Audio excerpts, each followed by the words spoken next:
Welcome to Car Talk. This is not talking about cars, this is talking inside of a car. Today's topic is talking about how the different social media channels are an awful lot like TV stations.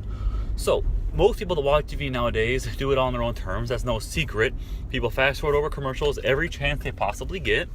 They watch Netflix, Hulu, Amazon, all these things, which allow them to watch TV on their own terms, which is great, which is a fundamental change, and people use their phones a lot more than they ever have.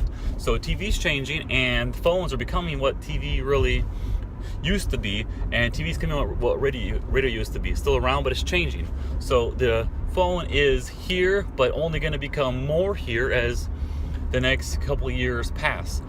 And just like TV, which has lots of stations to choose from, different themes, different types of shows, different things like that, that is the exact same way it's going to be with different social media channels. So when you look at your Facebook, Twitter, Instagram, Snapchat, Medium, LinkedIn, all these different formats, Instagram, I think I missed that one. So you have all these different social media channels.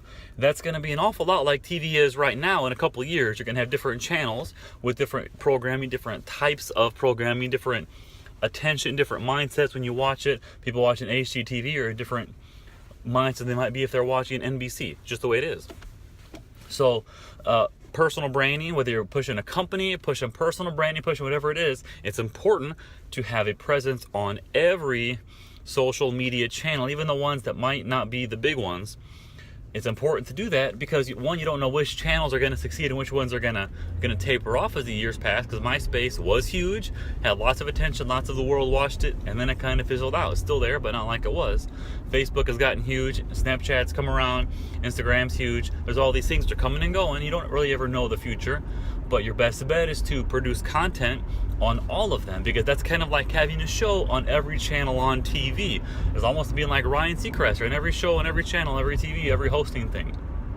So you want to think about that a lot, because if you want to succeed long term, and none of us are that good at predicting the future, we can react, but it's hard to predict the future as far as which platform is going to excel, which is going to lag behind. But if you produce your content on a regular basis on every platform you can, it is only going to increase your presence and your ability to succeed and win in the long run. So that's something to think about. Push content every channel you can, as often as you can, and do your best. This one's hard because it takes time and effort, but that's oftentimes a line between mildly successful and very successful people. But do your best to tailor that content to the individual channel, because the mindset of someone on Instagram is different than that same person when they close that and open up Facebook. Their mindset's a little bit different. So you do your best to tap into the mindset of that, but putting yourself in their shoes, because when you use Facebook or Instagram, what's your mindset? And then apply that to when you put content onto there for your own game. So every social media channel you can, do your best to tailor to what mindset someone's going to be in there, because those are like TV stations, and it would be best to have your show in every station if at all possible, because it only is going to help you win.